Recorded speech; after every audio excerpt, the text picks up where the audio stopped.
All right. Good to be back into game week. Had a good bye week. And I guess go backwards here to our Louisiana Tech just a little bit, and then get into the bye week in Boston College. But it was great to be able to sit back and have some time to really look at that game. A lot of things come out. I think the biggest thing is our guys have found ways to win differently in a lot of contests, dating back to last year. And so I'm proud of the guys for that. They're finding different ways. They're playing complementary football. It was really two different halves on the two sides of the ball. We struggled offensively to finish drives in the first half. In the second half, we finished our drives and scored a lot of points. Defensively, we were dominating in the first half. And really the only thing they did was when we had two penalties to extend drives. Outside of that, in the second half, we did not do a good job at times finishing in coverage, and we allowed their quarterback, who I thought really played a good game, to extend drives with his legs, with his scrambling. I thought our special teams were excellent all night. Our punt returners, our punt return team, did a nice job setting up there. He judged the ball well. He made some nice plays. We strained, made some smart blocks. There's plays where you could have had clips and things like that. And guys did a good job playing technique football and not putting us in a bad position. Played very smart. We had to handle a lot of weird kickoffs. They're determined not to kick it to Bam in that game. There was bloop kicks, there were squib kicks, and our guys managed those well. It was good to see Chris Dunn get back in a rhythm and knock two field goals through. As a team, we won the turnover margin, which is a big deal. Won the explosive play battle. Offensively, as one of our goals coming out of Clemson game going into La Tech was to have more explosive plays, and we had 15 plays that hit that category for us. Both our tailbacks ran really hard. I thought Ricky's run was a big momentum play. It was the best, football play I've seen him have since he's been here. It was a great play by him. The offensive line continues to protect Devin, and he does a good job getting rid of the ball and finding ways to extend plays. Did not turn the football over offensively. We had another good end of half drive to get points, 38 seconds to go down and get a field goal going into half. I thought was a big drive for us momentum wise. Negatives, like I said, we started slow. You like to see us score more points. And just didn't finish drives. We didn't sustain blocks. We got on the right people and didn't finish. And that obviously got corrected in the second half. Defensively, 2 takeaways and close to a third when Daniel had to strip on a sack. We did pressure the quarterback well. We need to do a better job of getting the quarterback to the ground. Continue to play great third down defense and the designed runs that they had, we stoned the run very well. I thought our D-line, with the exception of one play where we got out of our gap at nose guard, I thought we played the run. We had really good gap integrity. We missed some tackles late in the game. We got fatigued. You could see that. And Jakeen's interception was a great play for him on his birthday. It was pretty awesome to finish the game like that. At corner, I felt like we can play better. I think those guys at times played too loose, can play, challenge the people in front of them a little bit more, play better technique. And we had a really good week with that, with our bye week. With Boston College, they're a 4-1 team that they play really hard. They're very good statistical defense. When you watch them, they're fundamentally sound. Their kids up front play hard. They're strainers, they're really strong guys. You can see that they have good length at defensive end. They have a good rotation up front. Their linebackers are active. Number 19 makes a ton of tackles for them. I thought their corners played well against Clemson. They were very aggressive and didn't allow people to get behind them. And their safeties do a nice job disguising things, and they understand what they do on defense. They've made a lot of plays. They have 6 interceptions as a defense. A lot of one high coverage, a lot different than what we just played against. So, offensively, they're a physical unit. They're what you would think when you see BC, big tight ends, big offensive linemen. good rotation at tailback. I think what makes them different is Zay Flowers, the receiver. I have a lot of respect for Zay, recruited him in high school, think he's a really good athlete. Kid we offered here on both sides of the football. I thought he was a really talented guy. And this starts a tough stretch for us schedule wise to have 4 out of the next 5 on the road and playing at night, getting home at 4 a.m. like we're going to on these night games. We're going to have to be really diligent with our time here, and be smart as players and coaches and make sure that we rest when we can rest and recover when we can recover. And we got to be at our best. When you go on the road, you've got to play, obviously, not only against the team you're playing, but sometimes against their fan base. And you've got to do a great job of being focused and executing. There's a lot of things that win football games on the road. Turnover margin is critical, and being great on special teams to set up our offense and defense. So bye week did come at a good time. I thought, we played 2 very physical, emotional games in a row, and guys were ready for a little break. After a hot fall camp here, it was very hot here in August and September. So we were able to get them off the field and, get them some rest. But I also felt like we had 2 really good days of work where we could focus on our fundamentals and get a little bit of a head start on BC. With that, I'll open it up. Jonas. Coach, you just mentioned it about we came at a good time through the first 5 games, 2 close wins, 2 blowout wins, and the Mississippi State game. Do you have a good gauge of the identity of this team? Did you go back and watch film from those first 5 games? You kind of have a good feel of where you guys are? Yeah, well, I think we're a team that wants to get better. That's the biggest thing. That we're a very close group of guys here. They play hard for each other. There's a lot of passion on this team, not just for playing football, but for playing for your brothers. And that's evident. You can see the sideline hype, even the guys that aren't playing.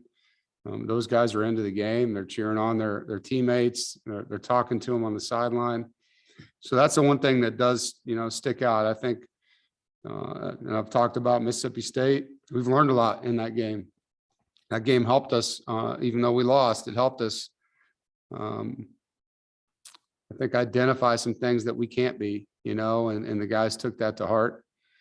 But we're, a team that is physical, team that plays hard, team that's not beating itself, and all those things put you in position to win a lot of games. And we just got to consistently improve in the areas that we're not doing things right. And that's one thing I do love about this group. The things that we emphasize, things that we see, they're really diligent about doing what we're asking them to do, and each week there's something new that, all of a sudden comes out, and we go to work on those new things. And that's kind of what I like about this group. They're not listening to outside stuff. They're really focused on how they can get better. And they know that this is a tough game coming up against a really good team. James. Yeah, Dave, when you look at your offense during the bye week, were there any areas you felt like you could really work on, anything specifically? Well, there's tendencies that you uncover when you study yourself like we did. And so the first thing is trying to erase some of that, James. It's just certain personnel groups are more run heavy or pass heavy, certain formations, so you want to try to make sure you're not giving things to the defense.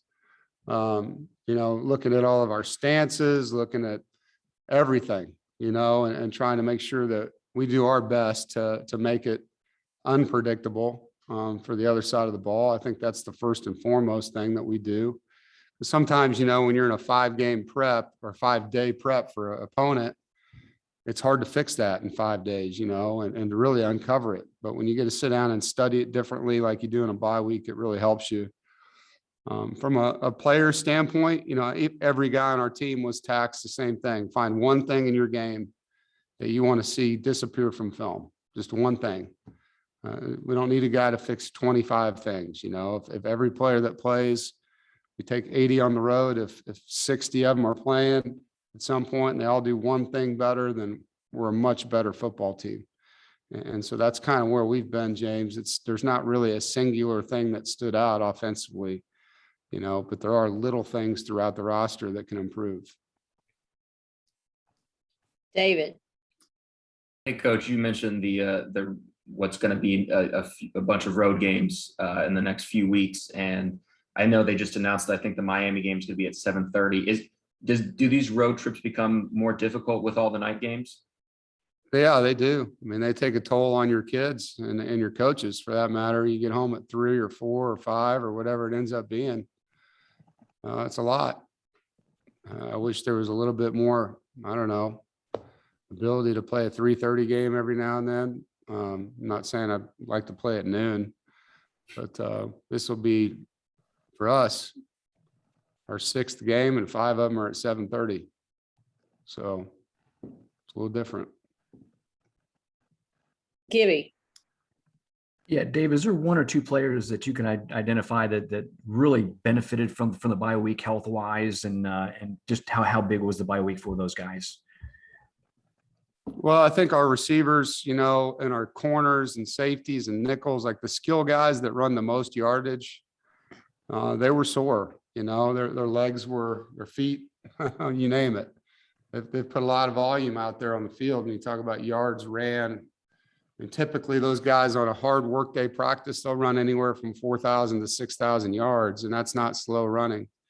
And they're running with pads on, so that accumulation over time allows us to back down, and get those guys some rest. Evan Carter, Thayer Thomas, Emeka, and so on. I think it's helpful with the running backs, and then on defense, like Isaiah Moore, Drake Thomas, guys that have played every snap on defense, basically, it's helpful. When you have players that are in a rotation, I don't think they get, the same type of wear and tear maybe that some of the guys do that play the entire game.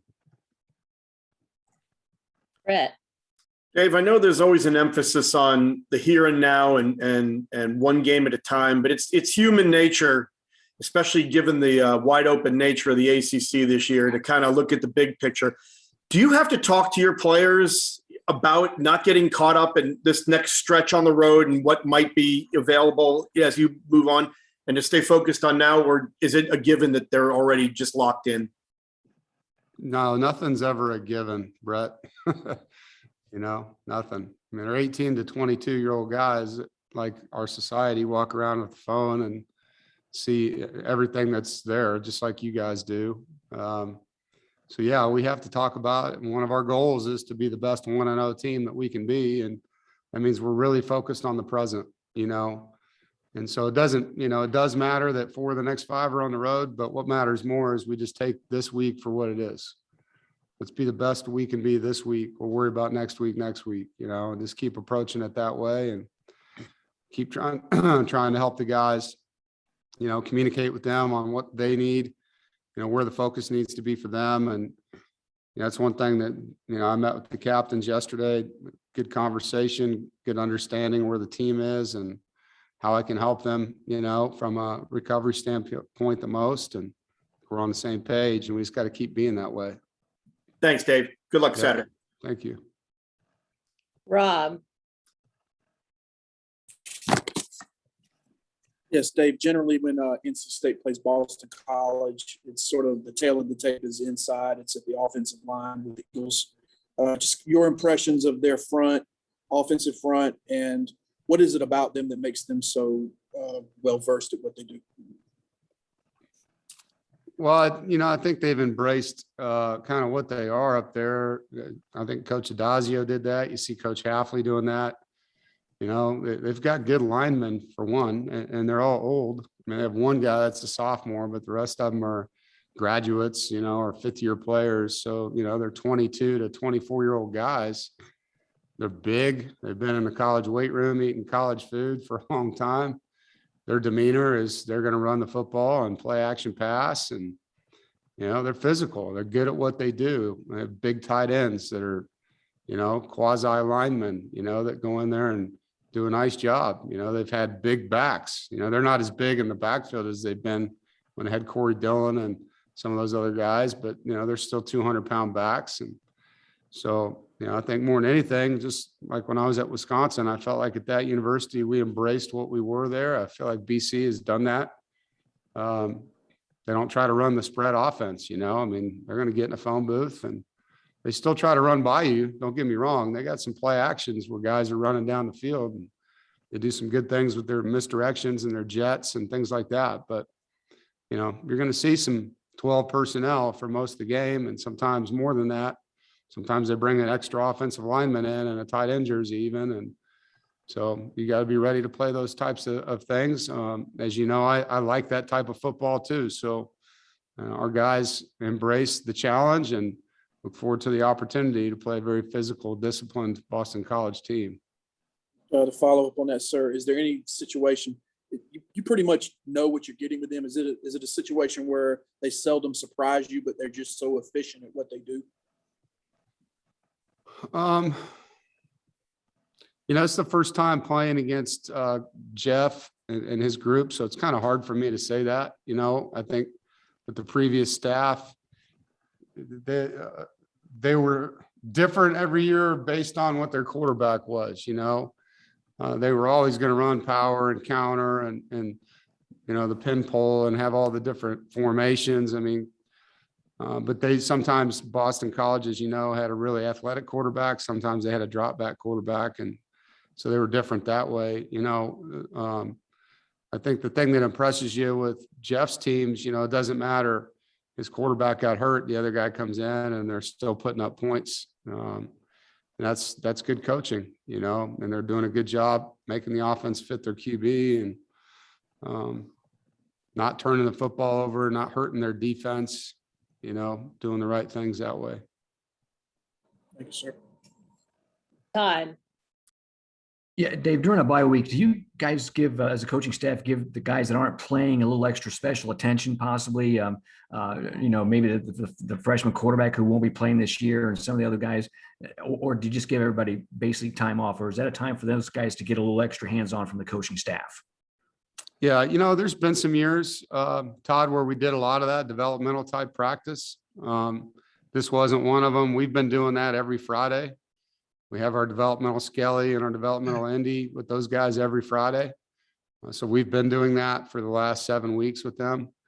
Felt like this was more of a time. It's not just the physical toll, it's those freshmen, giving them a chance to leave town and go home and be with their families is just as valuable as 10 minutes of Indy right now for them. I mean, it's a long year. And I think just being with your family for a couple of days can help reset, and that was great for those guys to have that option, whether they took advantage of it or not, but they had the ability, when we left here on Thursday, to be home for the weekend. And I think that was good for them. David. Hey, Coach. So Emeka and Chris Dunn are both, nearing these big program records. Can you just talk a little bit about, what they both meant, this program over the last few years? Yeah, well, I think that's tribute to their work ethic, their consistency. I think for Emeka, that's why he came back. He obviously wanted to get better, but he also wanted to leave a legacy behind. He's been chasing these guys in front of him for a while. And so, whether it happens this week or next week or whatever, I know those are meaningful things to him. With Chris, Chris has been Mr. Consistency for us in this program. You all know what we went through, for years before him at times after Nick Sadie, and Chris has been somebody that we can count on. I mean, he had a tough day versus Clemson, but outside of that, in his 4 years, he's been very, very, very consistent, very accountable into what he does. And so I'm really excited for them and any player, that has that type of career. I think that's says a lot about not just their ability, but their dependability to be able to do that over time. Jonas. Coach, obviously everybody knows about Ricky and Bam in the running back room, but it's two other guys in that room, and Delbert and DeMarcus, who, it's hard to get carries with Ricky and Bam in front of you, but they found a role for themselves on special teams. I think Delbert leads the special team snaps. DeMarcus is not too far behind him. Can you just kind of talk about two guys who come in and embrace that role, that kind of unsung hero role. It's not as glorified as being a running back. They attack it the same way. Yeah, and I'd put Jordan Houston in that category too, Jonas. You know, he's starting on our kickoff team. He's out there on our punt return. He's on our kickoff return. So, you know, those kids have all bought into helping each other win. And they realize that there's two really good backs in there, you know. And so they're probably the biggest fans on the team of what happens when Bam and Ricky get the ball. And but they know that their way to help us win right now is through special teams and staying ready, you know, in case something happens in the backfield. But they all don't, it's not like they just bring effort. These guys are leaders now. They're guys people look up to on the team. And Coach Roper's really done a nice job developing that identity in the room that they're all going to contribute, whether it's seen or unseen. So I do appreciate you bringing that up. I think that's great for guys that are kind of behind the scenes that make things happen to get some notoriety there. And as a follow-up, Coach Goebel said that DeMarcus and Delbert have everybody's respect because, like you said, the way they approach and the way they work. Did you see that kind of early on from those two when they first came to the program? They said they bonded right away over work ethic and just trying to get on the field. Did you kind of see that from those two right away? Yeah, that definitely they get along well. You know, it's funny about Delbert.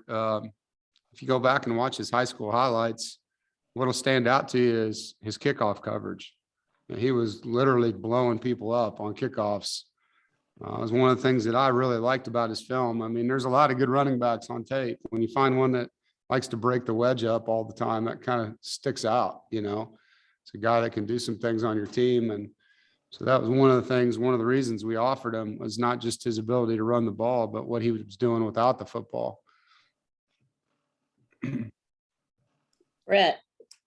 You mentioned Boston College and quarterbacks a little while ago, and I'm wondering, has their offense changed at all? And if so, how since Dracovic went out?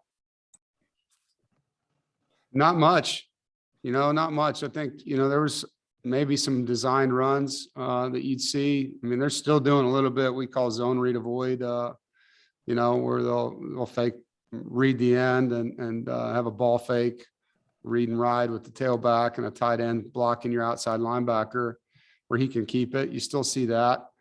But I know going back to last year, it seemed like the starter, you know, had more rushing attempts.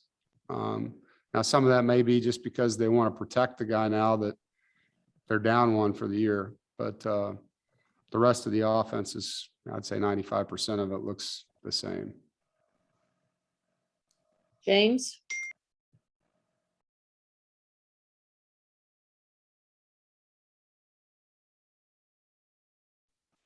Yeah, Dave, looking at your stats for the year, I was interested to see you guys haven't recovered a fumble, which is interesting for, you know, with a physical defense.